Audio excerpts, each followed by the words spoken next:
দ্বিতীয় অধ্যায় নাম কি? সাংখ্যযোগ। আমরা প্রথম পড়তে গেলে কি পড়বো?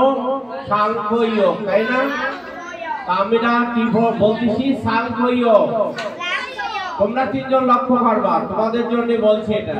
এটা বুঝে গেছে? হ্যালো, সাংখ্য। সাংখ্যরে সাংখ্য বলছি কেন? মানে দন্তের সাথে থাকলে ছয়ের মতন উচ্চারণ করতে হবে। একটা কথা মনে রেখে দাও, দন্তের সাথে থাকলে কিসের মতন উচ্চারণ করতে হবে? ছয়ের মতন। তাহলে সাংখ্য যেটা ছিল সেইটারে আমরা বলছি সাংখ্য। উচ্চারণ শুরু হয়ে গেল আমাদের, এটা আবার উচ্চারণ শুরু হয়ে গেল। তো এই সাংখ্যযোগ থেকে আমরা 47 নম্বর শ্লোক শিখব। 47 নম্বর শ্লোক শ্রী ভগবান বলেছেন। শ্রী ভগবান আমরা শব্দগুলো জেনে নিই। সবাই বলবে, সবাই বলবে, তোমরা বলবা। দেখো এখনই পড়াটা তোমাদের হয়েই যাবে। এইরকম কর্মণি অধিকারস্তে, কর্মণি অধিকারস্তে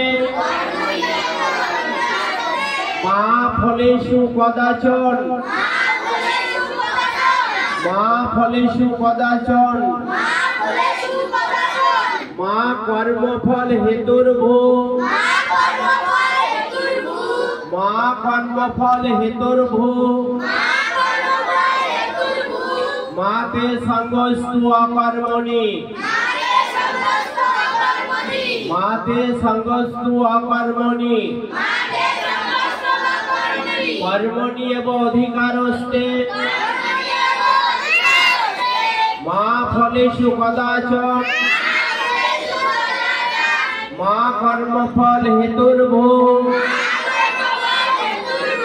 মাতে সঙ্গস্তু অকর্মণি।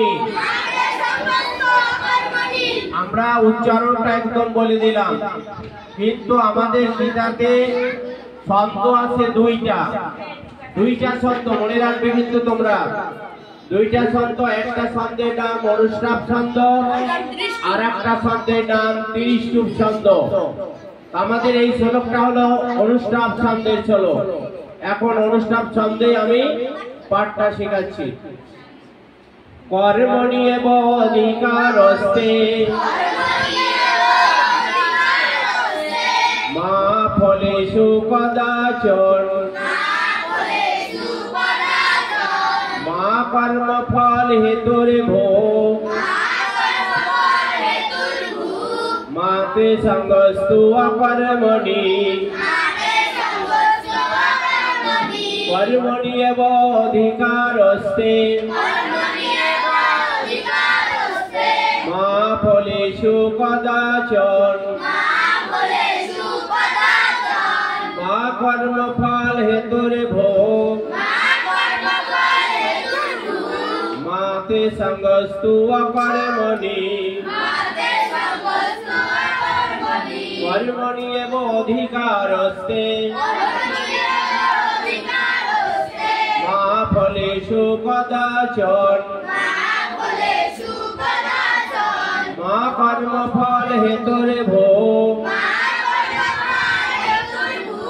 মাতে সঙ্গস্তু অকর্মণি। আমাদের দলীয় পাঠটা হয়ে যায় সঙ্গে সঙ্গে। কর্মণি এব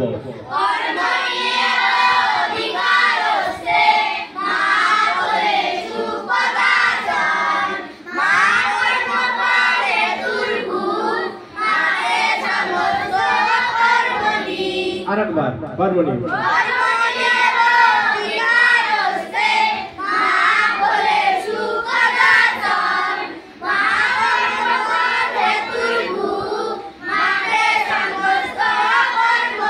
আচ্ছা, এবার আমরা অর্থটা জেনে নিই।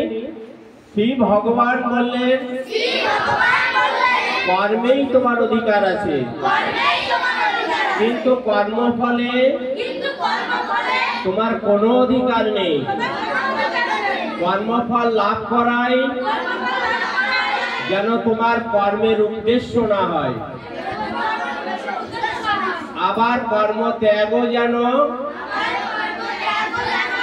তোমার প্রবৃত্তি না হয়। তার মানে কর্ম ফল পাবো না, তাহলে কর্ম করবো না, এই যে আমার নিষেধ করলো। তারপরে কর্ম করেই যেতে বলছে, ফল কে দেবে? আমরা কর্ম করলাম, ফল কে দেবে? ঈশ্বর দেবে। আমরা কি গ্যারান্টি দিতে পারি যে আমি কর্ম করেছি আমি ফল পাবোই পাবো? কারণ হচ্ছে যে আমরা অনেক সময় দেখেছি